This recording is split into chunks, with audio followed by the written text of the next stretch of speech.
혹시 요즘 이런 생각 해보신 적 있으신가요? 왜 나만 이렇게 외로운 걸까?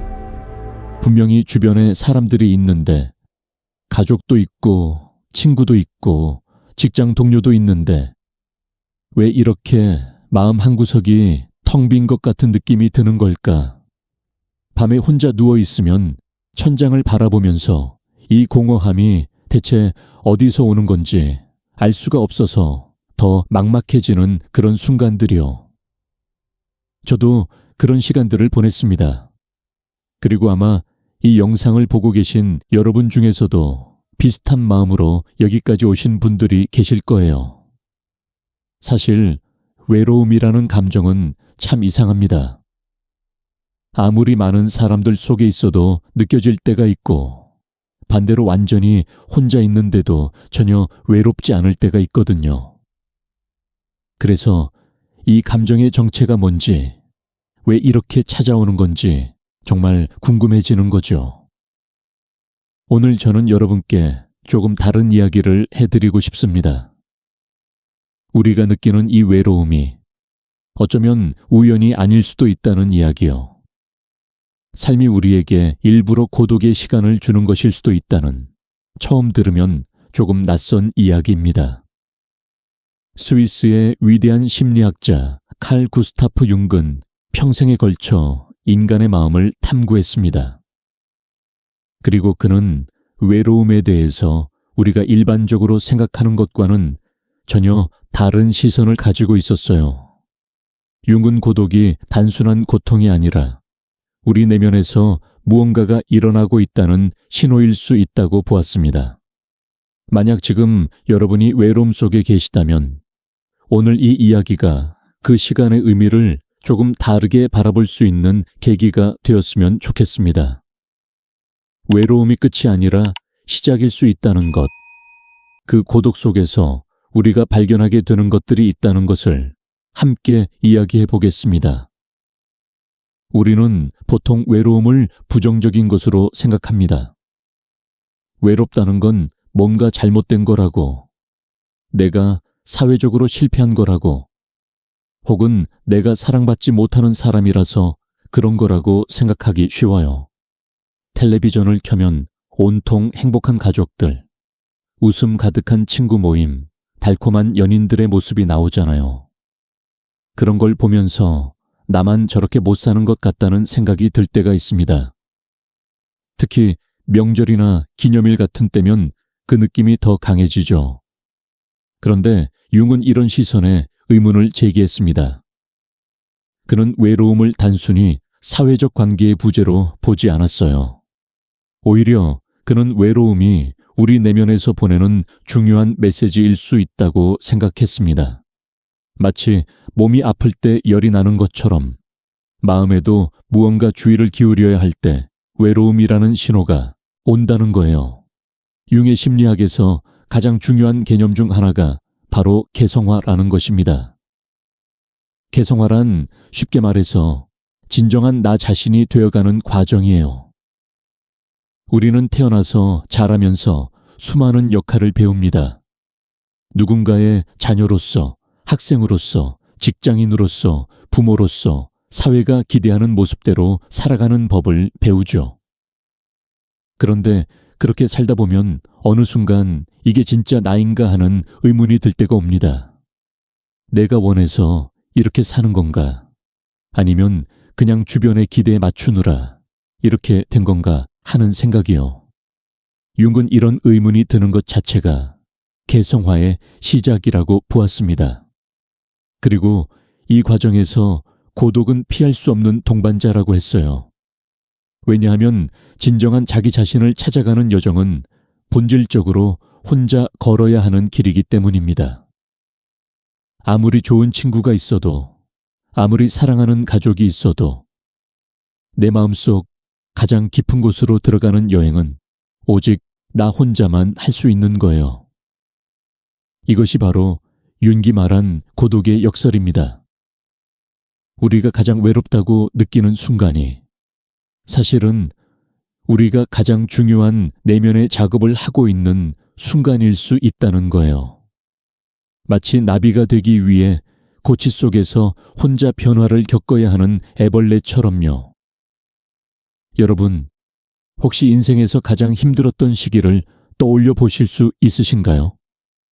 아마 그때 굉장히 외로우셨을 거예요. 아무도 내 마음을 몰라주는 것 같고, 혼자서 모든 걸 감당해야 하는 것 같은 느낌이요. 그런데 지금 돌이켜보면 그 시기가 여러분을 가장 많이 성장시킨 시간이 아니었나요? 그 고통스러운 시간을 지나면서 전에는 몰랐던 자신의 강인함을 발견하고 정말 중요한 것이 무엇인지 깨닫게 되고 삶을 바라보는 눈이 달라지지 않으셨나요? 융은 이것을 우연이라고 보지 않았습니다. 그는 우리의 무의식이 성장을 위해 필요한 경험을 우리에게 가져다 준다고 생각했어요. 물론 이것이 외부의 어떤 힘이 우리를 일부러 고통스럽게 한다는 뜻은 아닙니다. 오히려 우리 내면 깊은 곳에 있는 자기 윤기 말한 참된 자아가 우리를 온전한 존재로 이끌기 위해 필요한 과정을 만들어낸다는 의미에 가깝습니다. 그래서 외로움을 느낄 때 무조건 그것을 없애려고만 하기보다는 잠시 멈춰서 이 감정이 나에게 무엇을 말하려는 걸까 하고 물어보는 것이 도움이 될 수 있습니다. 외로움은 어쩌면 내가 나 자신과 더 깊이 만나야 할 때가 되었다는 초대장일 수 있거든요. 자, 그럼 이제 좀 더 구체적으로 이야기해 볼게요. 융의 심리학에서 그림자라는 개념이 있습니다. 그림자란 우리가 의식적으로 인정하지 않거나 억압하는 자기 자신의 부분을 말해요. 예를 들어볼게요. 우리 사회에서는 항상 밝고 긍정적인 사람이 좋은 사람이라고 여겨지잖아요. 그래서 우리는 어릴 때부터 슬프거나 화가 나도 웃어야 하고 약한 모습을 보이면 안 된다고 배웁니다. 특히 우리나라에서는 참는 게 미덕이라는 말이 있을 정도로 자신의 부정적인 감정을 드러내는 것을 꺼리는 문화가 있죠. 그런데 문제는 이렇게 억압된 감정들이 사라지는 게 아니라는 겁니다. 그것들은 우리 무의식 속에 쌓여서 그림자를 형성해요. 그리고 이 그림자는 우리가 모르는 사이에 우리의 삶에 영향을 미칩니다. 갑자기 이유 없이 우울해지거나 특정 상황에서 과하게 화가 나거나 어떤 사람이 이유 없이 싫어지는 경험 해보신 적 있으시죠? 융에 따르면 이런 것들이 바로 그림자가 표면으로 올라오는 순간들입니다. 외로움도 이 그림자와 깊은 관련이 있어요. 우리가 느끼는 외로움 중 상당 부분은 사실 다른 사람과의 단절이 아니라 자기 자신과의 단절에서 옵니다. 내 안에 있는 어떤 부분, 내가 인정하지 않고 외면해온 부분이 나에게 관심을 가져달라고 외치고 있는 거예요. 그런데 우리는 그 목소리를 듣는 대신 더 바쁘게 살거나 더 많은 사람을 만나거나 뭔가로 그 공허함을 채우려고 하죠. 융은 이것을 그림자와의 대면이라고 불렀습니다. 진정으로 외로움에서 벗어나려면 역설적으로 그 외로움 속으로 들어가야 한다는 거예요.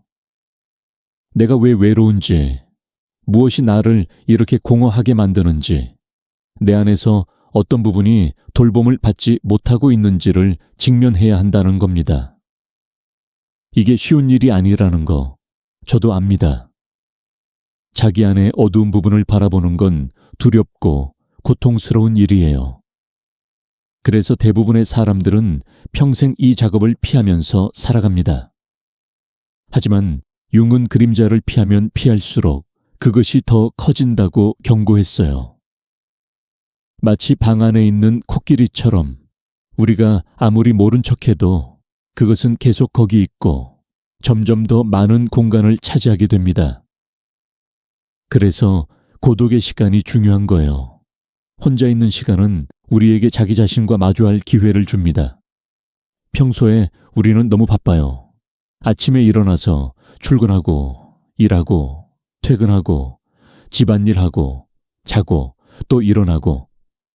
이런 일상의 반복 속에서 자기 내면을 들여다볼 시간은 거의 없죠. 그런데 갑자기 혼자가 되면 더 이상 피할 곳이 없어지는 거예요. 그때 비로소 우리는 그동안 외면해 왔던 자신의 목소리를 듣게 됩니다. 융 자신도 이런 경험을 했습니다. 그는 젊은 시절 프로이트와 결별한 후 깊은 고독과 혼란의 시기를 겪었어요. 당시 그는 심리학계에서 고립되었고 자신의 정체성에 대해 깊은 의문에 빠졌습니다. 그는 이 시기를 나중에 무의식과의 대면이라고 불렀는데 이 고통스러운 시간 동안 그는 자신의 무의식 깊은 곳으로 내려가 그곳에서 올라오는 이미지들과 대화했습니다. 그리고 이 경험이 그의 후기 심리학 이론의 토대가 되었어요. 물론 우리 모두가 융처럼 극적인 내면 탐험을 할 필요는 없습니다. 하지만 그의 경험이 보여주는 것은 가장 힘든 고독의 시간이 가장 큰 통찰과 성장의 계기가 될 수 있다는 거예요. 중요한 건 그 시간을 그냥 견디는 게 아니라 그 안에서 무언가를 발견하려는 태도입니다. 자, 여기서 한 가지 중요한 점을 짚고 넘어가야 할 것 같아요. 제가 외로움이 성장의 기회라고 말씀드린다고 해서 외로움을 그냥 참고 견디라는 뜻은 아닙니다. 또한 사람들과의 관계가 중요하지 않다는 뜻도 아니에요. 인간은 사회적 동물이고 건강한 관계는 우리 삶에 필수적입니다. 융도 이 점을 분명히 알고 있었어요. 다만 융이 강조한 것은 다른 사람과의 관계가 진정으로 의미 있으려면 먼저 나 자신과의 관계가 건강해야 한다는 겁니다. 내가 나 자신을 모르는데, 내 안에 어떤 상처가 있고 어떤 욕구가 있는지 모르는데 다른 사람과 진정한 친밀감을 나눌 수 있을까요? 많은 경우 우리는 자신의 공허함을 다른 사람으로 채우려고 합니다. 연인이 생기면 행복해질 거야. 친구가 많으면 외롭지 않을 거야. 하고 생각하죠. 그런데 그렇게 해서 잠깐은 좋아질 수 있어도 근본적인 공허함은 해결되지 않습니다. 융은 이것을 투사라고 불렀어요. 우리가 자기 안에서 해결하지 못한 것들을 바깥에서 찾으려는 경향이요. 예를 들어 자기 안에 있는 돌봄의 욕구를 인정하지 못하는 사람은 다른 사람에게 과도하게 의존하게 될 수 있습니다. 자기 안에 강인함을 믿지 못하는 사람은 강해 보이는 사람에게 끌리죠. 이런 관계는 처음에는 좋아 보여도 결국 불균형하고 건강하지 않은 방향으로 흘러가기 쉽습니다. 그래서 진정한 의미에서 외로움을 극복하려면 먼저 혼자 있는 시간을 통해 자기 자신을 알아가는 과정이 필요합니다. 내가 무엇을 원하는 사람인지, 무엇을 두려워하는지, 어떤 상처가 있고 어떤 강점이 있는지를 알아야 해요. 그래야 다른 사람과 만났을 때 그 사람에게 나의 빈 곳을 채워달라고 요구하는 게 아니라 두 개의 온전한 존재로서 만날 수 있습니다. 융은 이것을 두 개의 완전한 원이 만나는 것에 비유했어요. 각자가 자기 자신의 중심을 가지고 있으면서 서로 연결되는 관계요. 이런 관계에서는 상대방이 없어도 무너지지 않습니다. 왜냐하면 내 존재의 기반이 상대방이 아니라 나 자신이기 때문이에요. 그리고 역설적으로 이렇게 자립적인 두 사람의 관계가 오히려 더 깊고 친밀할 수 있습니다. 서로에게 기대지 않으니까 서로를 진정으로 볼 수 있고 서로를 있는 그대로 받아들일 수 있거든요. 이제 조금 다른 각도에서 이야기해 볼게요. 융의 심리학에서 또 하나 중요한 개념이 바로 집단 무의식입니다. 이것은 우리 개인의 무의식보다 더 깊은 층에 있는 인류 전체가 공유하는 무의식을 말해요. 융은 세계 각지의 신화, 전설, 종교, 꿈의 상징들을 연구하면서 놀라운 공통점을 발견했습니다. 서로 전혀 접촉이 없었던 문화권에서도 비슷한 이미지와 이야기가 나타난다는 거예요. 예를 들어 영웅의 여정, 죽음과 재생, 어둠에서 빛으로의 이동 같은 주제들은 거의 모든 문화에서 발견됩니다. 융은 이런 보편적인 이미지들을 원형이라고 불렀어요. 원형은 인류가 오랜 세월에 걸쳐 축적해온 경험의 패턴이 무의식 깊은 곳에 새겨진 것입니다.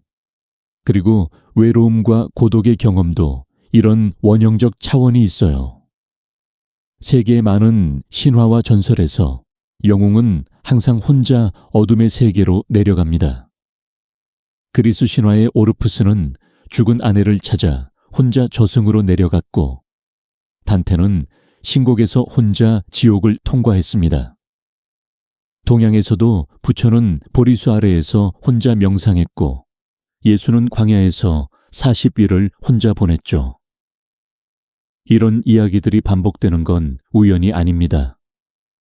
인간의 영적 성장 과정에서 고독은 필수적인 단계라는 것을 우리의 집단 무의식이 알고 있기 때문이에요. 흥미로운 건 이런 이야기들에서 영웅은 어둠 속에서 혼자 시간을 보낸 후에야 새로운 힘이나 지혜를 얻는다는 점입니다. 저승에 갔다 온 후에, 지옥을 통과한 후에, 명상을 마친 후에, 광야에서 돌아온 후에 비로소 그들은 세상을 구하거나 진리를 전할 수 있게 됩니다. 이것은 단순한 이야기의 공식이 아니에요.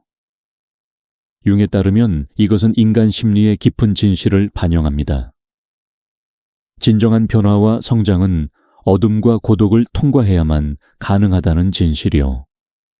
우리의 일상에서도 이런 패턴을 찾을 수 있습니다. 삶에서 가장 큰 전환점이 되었던 시기를 떠올려 보세요. 그때 아마 많이 외로우셨을 거예요. 큰 실패를 겪었거나 사랑하는 사람을 잃었거나 인생의 방향을 완전히 바꿔야 했던 때요. 그런 시기는 정말 힘들지만 동시에 우리를 근본적으로 변화시키는 계기가 됩니다.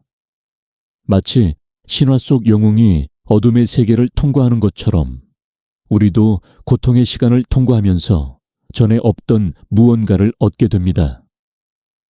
융은 이것을 죽음과 재생의 원형이라고 불렀어요.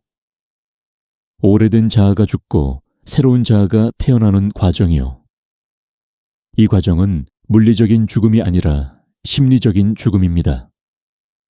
우리가 그동안 나라고 생각했던 것, 나의 정체성, 나의 믿음, 나의 역할 같은 것들이 무너지고 그 자리에서 새로운 내가 일어나는 거예요. 이 과정이 고통스러운 이유는 우리가 오래된 자아에 강하게 집착하고 있기 때문입니다. 변화는 무섭고 익숙한 것을 놓는 건 힘들어요. 그래서 이 시기에 우리는 극심한 외로움과 혼란을 느낍니다. 하지만 융은 이 과정을 피하면 진정한 성장이 없다고 말했습니다. 오래된 껍질을 벗지 않으면 새로운 날개를 펼칠 수 없다는 거예요. 그래서 외로움의 시간이 비록 그 순간에는 끝없이 어둡게 느껴지더라도 사실은 새로운 탄생을 준비하는 시간일 수 있습니다. 여러분, 혹시 중년의 위기라는 말 들어보셨죠? 보통 40대나 50대에 찾아온다고 하는 삶의 의미에 대한 깊은 의문과 혼란의 시기요. 많은 사람들이 이 시기에 갑자기 우울해지거나 지금까지의 삶이 무의미하게 느껴지거나 젊음과 활력이 사라지는 것에 대한 두려움을 느낍니다. 그리고 이 시기에 굉장히 외로움을 많이 느끼는 분들이 많아요. 융은 이 중년의 위기를 부정적으로 보지 않았습니다.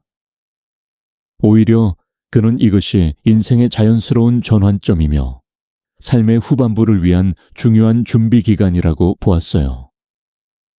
융에 따르면 인생의 전반부와 후반부는 과제가 다릅니다. 전반부가 바깥 세상에서 자리를 잡고 가정을 이루고 사회적 역할을 수행하는 시기라면 후반부는 내면으로 눈을 돌려 삶의 깊은 의미를 찾는 시기예요. 그런데 많은 사람들이 인생의 후반부에도 전반부의 방식으로 살려고 합니다.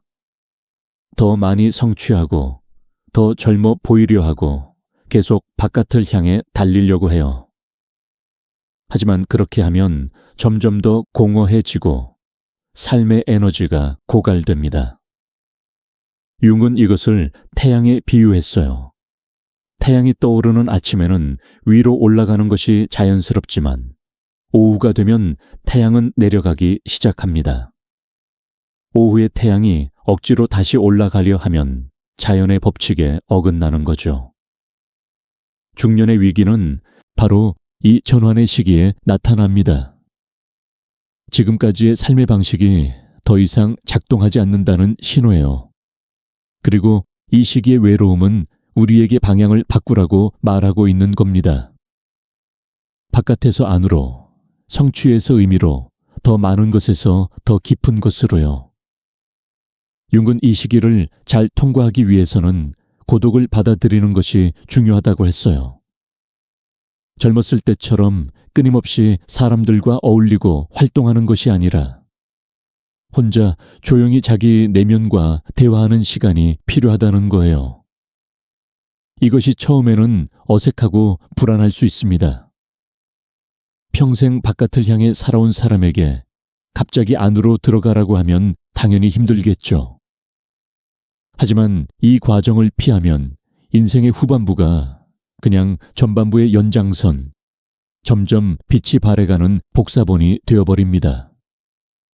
반면에 이 시기를 잘 통과하면 인생의 후반부가 전반부보다 더 풍요로워질 수 있어요. 젊었을 때는 몰랐던 깊이와 지혜가 생기고 삶을 바라보는 눈이 달라집니다. 외적인 성취보다 내적인 충만함에서 기쁨을 느끼게 되고 자기 자신과 더 편안해집니다. 융 자신도 중년 이후에 가장 창조적인 작업을 했고 그의 가장 깊은 통찰들은 노년기에 나왔어요.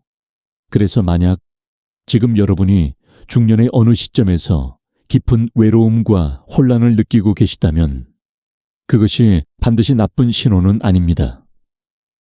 오히려 그것은 여러분의 내면이 새로운 단계로 넘어갈 준비가 되었다는 신호일 수 있어요. 중요한 건 그 신호를 무시하지 않고 용기를 내서 자기 안으로 들어가 보는 겁니다. 자, 이제 좀 더 실천적인 이야기를 해볼게요. 그럼 도대체 어떻게 해야 하나? 외로움을 성장의 기회로 삼으려면 구체적으로 무엇을 하면 좋으냐는 질문이 당연히 나올 수 있을 것 같아요. 윤기 강조한 방법 중 하나가 바로 자기 내면의 목소리에 귀 기울이는 것입니다. 우리 안에는 항상 무언가가 말하고 있어요. 꿈을 통해서, 직관을 통해서, 때로는 몸의 증상을 통해서요. 그런데 우리는 대부분 그 목소리를 듣지 못합니다. 너무 바쁘고 너무 시끄럽고 외부의 소음에 압도되어 있기 때문이에요. 고독의 시간은 이 목소리를 들을 수 있는 기회를 줍니다. 아무것도 안 하고 조용히 앉아 있어 보세요. 처음에는 불안하고 지루할 거예요. 뭔가를 해야 할 것 같은 느낌, 핸드폰을 봐야 할 것 같은 느낌이 들 거예요. 하지만 그걸 참고 그냥 있어 보세요. 그러면 서서히 내면에서 무언가가 올라오기 시작합니다. 생각, 감정, 기억, 이미지 같은 것들이요. 이것들이 바로 무의식이 보내는 메시지입니다. 융은 특히 꿈을 중요하게 여겼어요. 꿈은 무의식이 의식에게 보내는 편지 같은 거라고 했습니다. 우리가 깨어 있을 때 억압하거나 무시하는 것들이 꿈에서 나타난다는 거예요. 그래서 꿈을 기억하고 그 의미를 생각해 보는 것이 자기 이하에 큰 도움이 됩니다. 아침에 일어나면 꿈을 적어두는 습관을 들여보세요. 처음에는 기억이 잘 안 날 수 있는데 계속하다 보면은 점점 더 선명하게 기억나게 됩니다. 또 하나 융이 추천한 방법이 적극적 상상이라는 기법이에요. 이것은 명상과 비슷한데 의식적으로 무의식의 이미지들과 대화하는 방법입니다. 눈을 감고 편안한 상태에서 마음에 떠오르는 이미지에 집중해요. 그리고 그 이미지가 움직이도록 놔두면서 마치 그것과 대화하듯이 상호작용합니다. 이것이 처음에는 상상력을 사용하는 것처럼 느껴지지만 융에 따르면 실제로 무의식의 깊은 층과 소통하는 방법이에요. 물론 이런 내면 작업이 모든 사람에게 쉬운 건 아닙니다. 특히 혼자 하기 어려운 경우도 있어요. 그럴 때는 전문가의 도움을 받는 것도 좋은 방법입니다. 융 학파의 심리 분석가나 상담사가 이런 작업을 안내해 줄 수 있어요. 중요한 건 자기 내면을 탐색하겠다는 의지와 용기입니다. 그리고 한 가지 더 말씀드리고 싶은 게 있어요. 내면 작업을 한다고 해서 바깥 세상과 완전히 단절해야 하는 건 아닙니다. 융은 균형을 강조했어요. 내면으로 들어가는 시간과 바깥으로 나가는 시간, 혼자 있는 시간과 함께 있는 시간, 이 모두가 필요합니다. 한쪽으로만 치우치면 불균형이 생겨요. 항상 혼자만 있으면 현실과 동떨어질 수 있고, 항상 사람들과만 있으면 자기 자신을 잃어버릴 수 있습니다. 그래서 외로움의 시간을 보내면서도 완전히 고립되지는 마세요. 소수의 진정한 연결을 유지하는 것이 중요합니다. 꼭 많은 사람이 필요한 게 아니에요. 나를 진정으로 이해해 주는 한두 사람, 내가 있는 그대로의 모습으로 있을 수 있는 관계, 그런 연결이 있으면 됩니다. 그런 관계가 고독의 시간을 버틸 수 있는 닻이 되어줍니다. 이제 조금 다른 관점에서 이야기해 볼게요. 현대 사회에서의 외로움에 대해서요. 우리는 역사상 가장 연결된 시대에 살고 있습니다. 스마트폰 하나면 전 세계 누구와도 연락할 수 있고, 소셜미디어를 통해 수많은 사람들의 삶을 들여다볼 수 있죠. 그런데 아이러니하게도 외로움은 점점 더 심각한 사회 문제가 되고 있어요. 왜 그럴까요? 융의 관점에서 보면 이것은 양의 증가가 질을 대체할 수 없다는 것을 보여줍니다. 연결의 수가 아무리 많아져도 그것이 진정한 연결이 아니라면 외로움은 해소되지 않아요. 소셜미디어에서 수천 명의 팔로워가 있어도 정작 힘들 때 연락할 사람이 없다면 그게 무슨 소용인가요? 수백 개의 좋아요를 받아도 정작 나를 진정으로 보는 눈이 없다면 그게 무슨 의미가 있을까요? 더 큰 문제는 이런 피상적인 연결들이 진정한 연결에 대한 욕구를 착각하게 만든다는 거예요. 마치 배가 고플 때 과자를 먹으면 일시적으로 허기는 면하지만 영양은 채워지지 않는 것처럼요. 소셜미디어를 하면서 잠깐은 외로움이 달래지는 것 같지만 화면을 끄고 나면 더 공허해지는 경험 해보신 적 있으시죠? 윤근 현대 사회의 많은 문제들이 개인이 자기 자신과 단절된 데서 온다고 보았습니다. 기술의 발전, 산업화, 도시화로 인해 우리는 점점 더 자연과 멀어지고 전통적인 공동체에서 분리되고 자기 내면과도 멀어졌어요. 현대인은 외부로만 향하는 삶을 살도록 압박받습니다. 더 많이 생산하고, 더 많이 소비하고, 더 많이 성취해야 한다고요. 그 과정에서 내면의 삶은 점점 빈곤해집니다. 이런 시대에 고독의 가치를 재발견하는 것이 더욱 중요해요.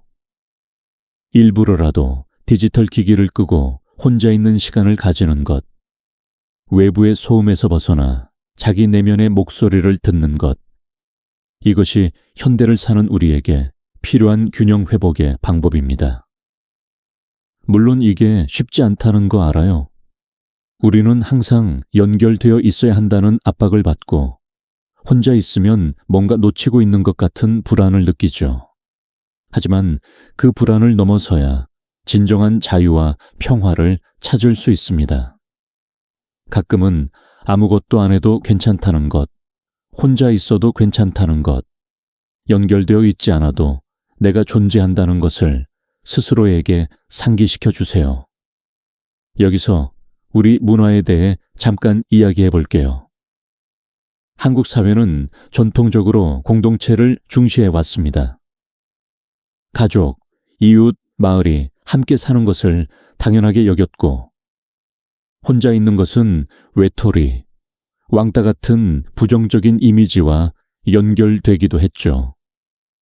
특히 나이가 들면 자녀와 함께 사는 것이 당연했고, 혼자 사는 노인은 불쌍한 사람으로 여겨지기도 했어요. 하지만 시대가 변하고 있습니다.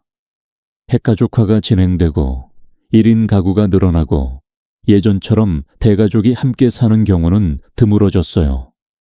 이런 변화 속에서 많은 분들이 혼란을 느끼고 계십니다.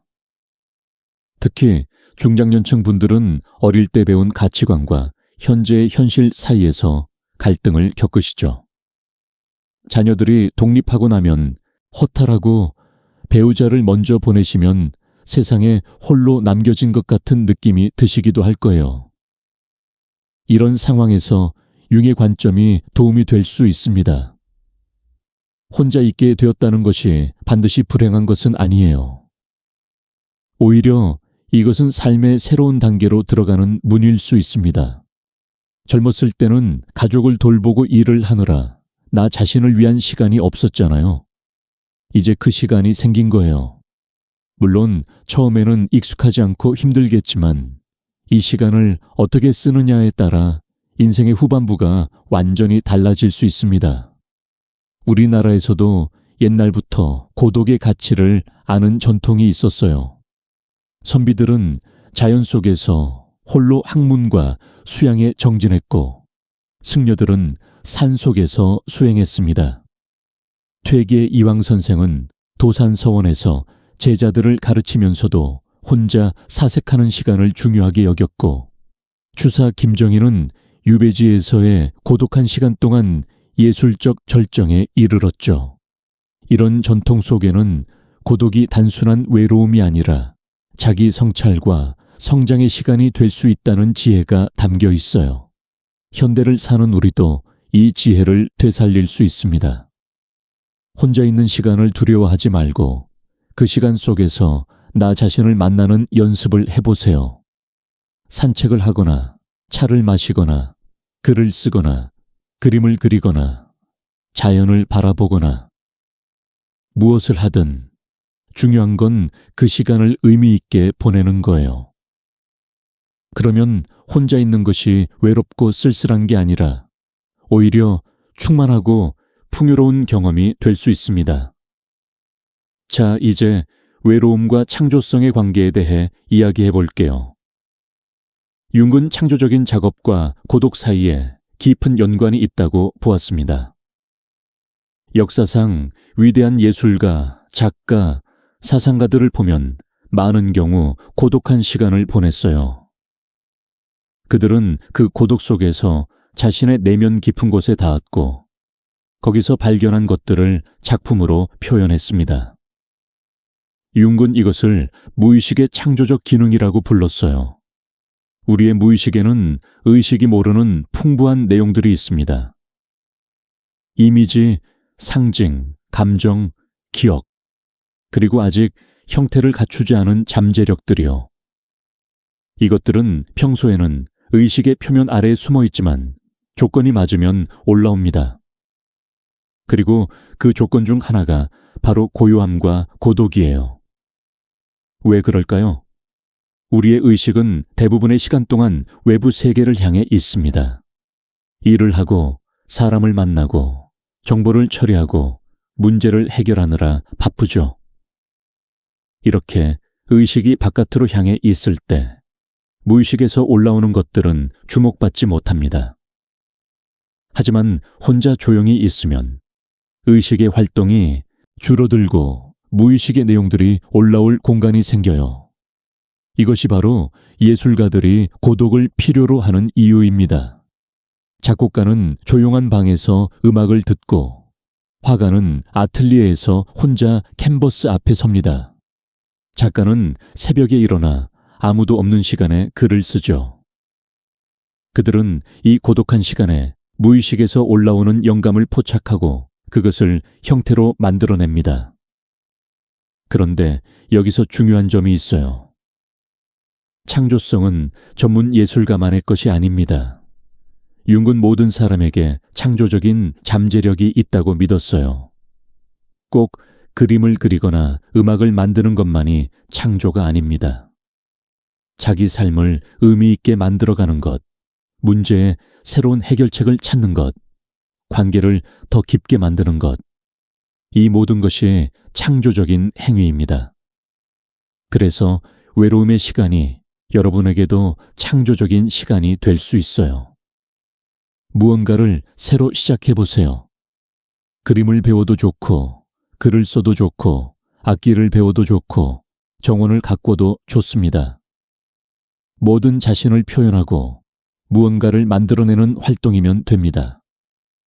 이런 활동을 하면서 혼자 있는 시간이 단순히 빈 시간이 아니라 무언가가 태어나는 시간으로 바뀝니다.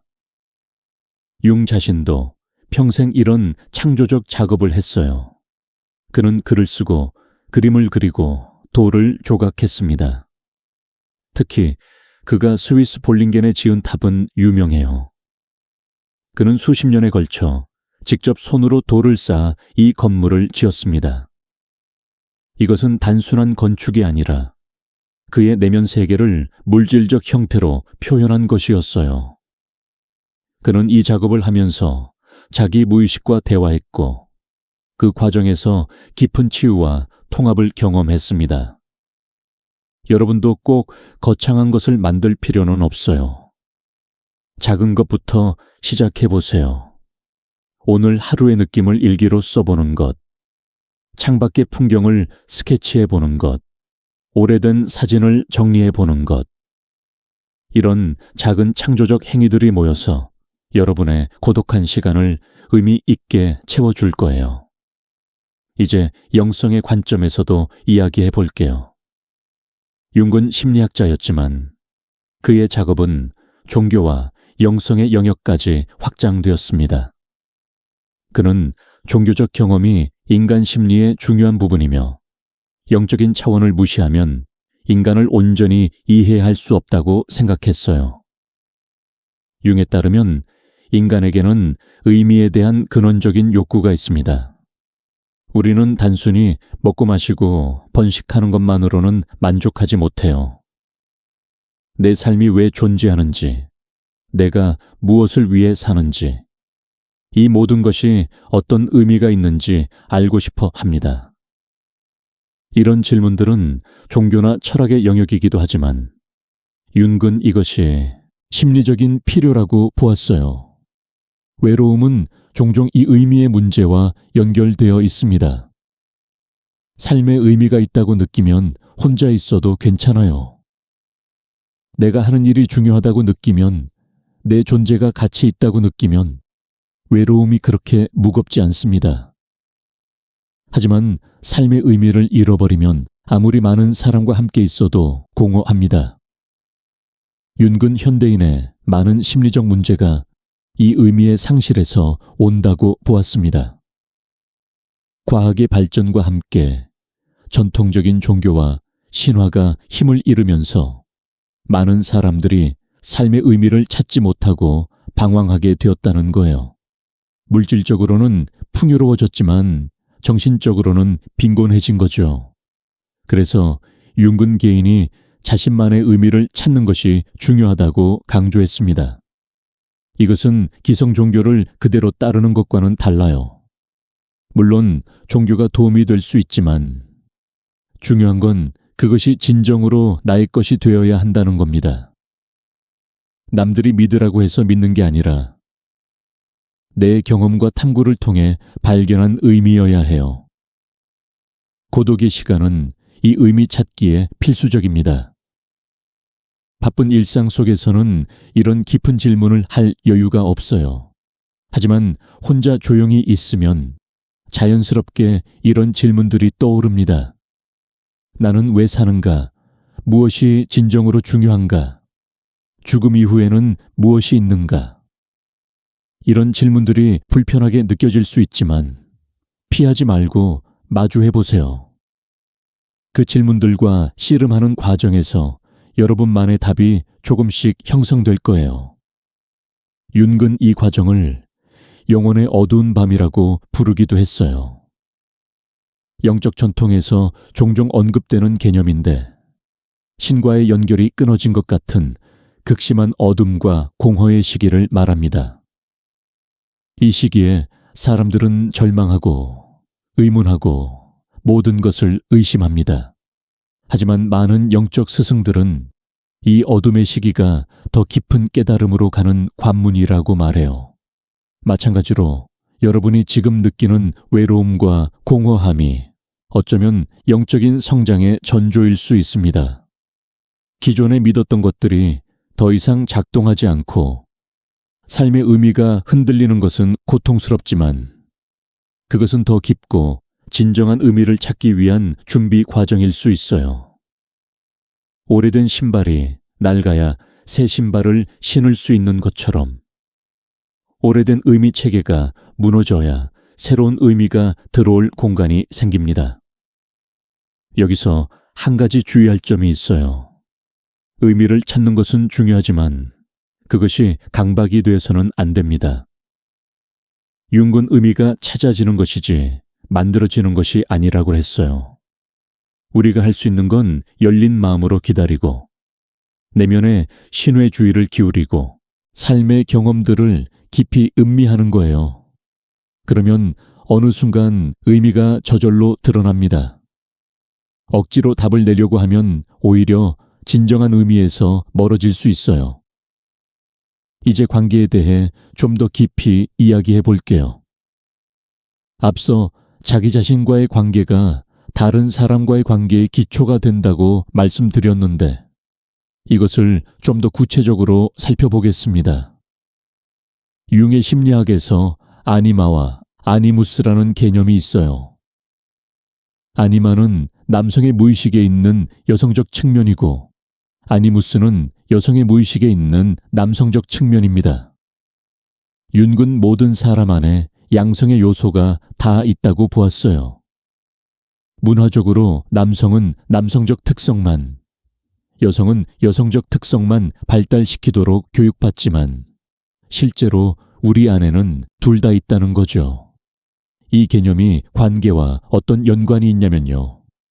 우리가 다른 사람에게 강하게 끌리거나 반대로 강하게 반발할 때 그것은 종종 우리 안에 아니마나 아니무스가 작용하고 있기 때문입니다. 예를 들어 어떤 남성이 특정 유형의 여성에게 유독 끌린다면 그것은 그 여성이 그의 내면에 있는 아니마의 모습과 일치하기 때문일 수 있어요. 그는 사실 자기 안에 그 부분을 사랑하고 있는 건데 그것을 바깥의 사람에게서 찾고 있는 거죠. 이것이 문제가 되는 이유는 이런 투사에 기반한 관계는 결국 실망으로 이어지기 쉽기 때문이에요. 처음에는 상대방이 완벽해 보입니다. 내가 찾던 바로 그 사람 같아요. 하지만 시간이 지나면서 상대방의 실제 모습이 드러나고 그것이 내가 투사했던 이미지와 다르다는 걸 알게 됩니다. 그때 환멸과 갈등이 시작되죠. 윤근 진정으로 성숙한 관계를 위해서는 자기 안의 아니마나 아니무스를 인식하고 통합하는 작업이 필요하다고 했어요. 내가 상대방에게 무엇을 투사하고 있는지 알아차리고 그것이 실제로 상대방의 것이 아니라 내 안에 있는 것임을 인정하는 거죠. 이 작업을 하면 상대방을 있는 그대로 볼 수 있게 됩니다. 내가 만들어낸 이미지가 아니라 실제의 그 사람을요. 이것이 왜 고독과 연결되냐면요. 이런 내면 작업은 혼자 하는 것이기 때문이에요. 자기 안에 아니마나 아니무스를 만나고 그림자를 직면하고 자기 자신의 다양한 측면들을 통합하는 이 모든 과정은 고독 속에서 일어납니다. 다른 사람이 대신해 줄 수 없어요. 그래서 역설적으로 더 좋은 관계를 원한다면 먼저 혼자 있는 시간을 통해 자기 자신을 알아야 합니다. 많은 분들이 외로움을 느끼면 빨리 누군가를 만나야 한다고 생각해요. 연인을 찾든 친구를 사귀든 어딘가에 소속되든요. 물론 사람과의 연결은 중요합니다. 하지만 내면 작업 없이 다른 사람에게서 공허함을 채우려 하면 같은 패턴이 반복되기 쉬워요. 비슷한 유형의 사람에게 끌리고 비슷한 문제가 생기고 비슷한 방식으로 관계가 끝나는 거죠. 그래서 지금 외로우시다면 급하게 누군가를 찾기보다 이 시간을 자기 탐구의 기회로 삼아보시면 어떨까요? 내가 관계에서 무엇을 원하는지, 어떤 패턴을 반복해 왔는지, 무엇이 나를 계속 같은 곳으로 끌어당기는지를 살펴보세요. 이 작업을 하고 나면 다음에 맺는 관계는 전과 다를 수 있습니다. 투사와 환상이 아닌 진정한 만남이 가능해지는 거죠. 자, 이제 수용과 저항에 대해 이야기해 볼게요. 외로움을 느낄 때 우리의 자연스러운 반응은 그것을 피하거나 없애려는 것입니다. 외로움은 고통스러우니까요. 그래서 우리는 다양한 방법으로 그것을 회피해요. 일에 몰두하거나 술을 마시거나 끊임없이 미디어를 소비하거나 필요 이상으로 사람들을 만나거나요. 하지만 융의 관점에서 보면 이런 회피는 문제를 해결하지 못합니다. 오히려 문제를 키울 수 있어요. 무의식이 보내는 신호를 무시하면 무의식은 더 강한 신호를 보냅니다. 외로움을 계속 피하면 그것은 우울로, 불안으로, 심지어 신체 증상으로 나타날 수 있어요. 융은 심리적 치유의 핵심이 수용에 있다고 보았습니다. 있는 그대로를 받아들이는 것이요. 이것은 체념과는 달라요. 체념은 어쩔 수 없으니 포기한다는 부정적인 의미가 있지만 수용은 현실을 인정하고 그 안에서 가능성을 찾는다는 적극적인 의미입니다. 외로움에 수용의 태도를 적용한다면 이렇게 됩니다. 지금 나는 외롭다. 이것은 사실이다. 이 감정을 부정하거나 피하지 않겠다. 대신 이 감정과 함께 있어 보겠다. 이 감정이 나에게 무엇을 말하려는지 들어보겠다. 이렇게 하면 역설적으로 외로움의 날카로움이 줄어듭니다. 심리학에서는 이것을 감정의 역설이라고 부르기도 해요. 감정을 피하면 그것이 더 강해지고 감정을 받아들이면 그것이 흘러가기 시작한다는 거죠. 외로움도 마찬가지예요. 외롭다고 느끼는 것을 허락하면 그 감정이 영원히 지속되지 않는다는 걸 알게 됩니다. 감정은 파도와 같아서 밀려왔다가 빠져나갑니다. 우리가 그것에 저항하면 파도에 맞서 싸우는 것 같아서 지치지만 그냥 놔두면 자연스럽게 지나갑니다. 그리고 외로움을 수용하면 그 안에서 뜻밖의 것들을 발견하기도 해요.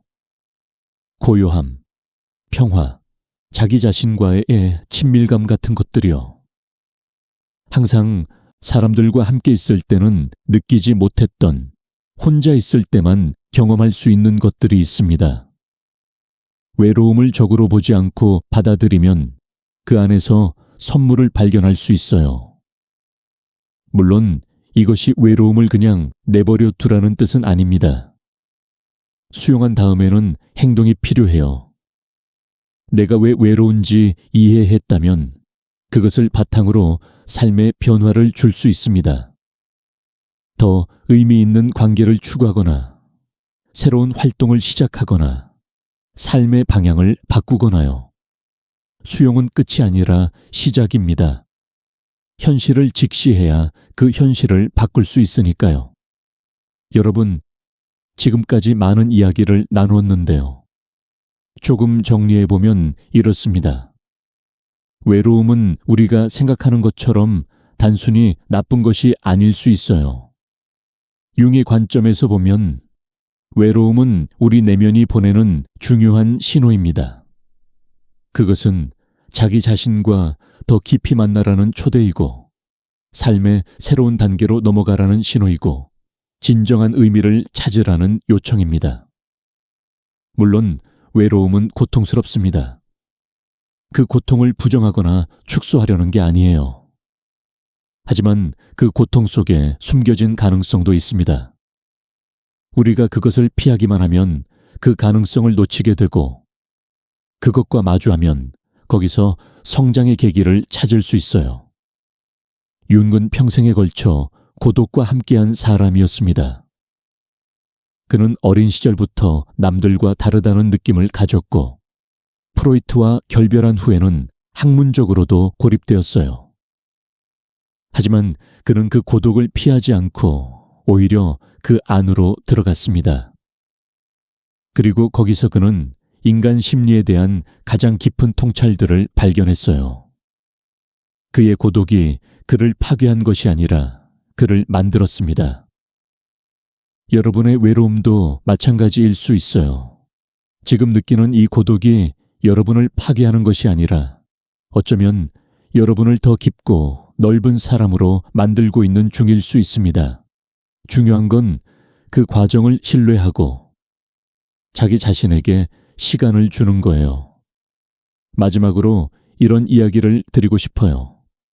여러분이 지금 외로우시다면 그것은 여러분이 뭔가 잘못해서가 아닙니다.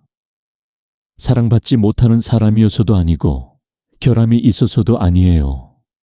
어쩌면 여러분은 지금 인생에서 가장 중요한 여정 중 하나를 걷고 계신 건지도 모릅니다. 자기 자신의 깊은 곳으로 내려가는 여정, 진정한 나를 찾아가는 여정이요. 이 여정은 혼자 걷는 길이지만 동시에 인류가 태초부터 걸어온 길이기도 합니다. 여러분 전에 수많은 사람들이 이 어둠을 통과했고 그 끝에서 빛을 발견했어요. 여러분도 그럴 수 있습니다.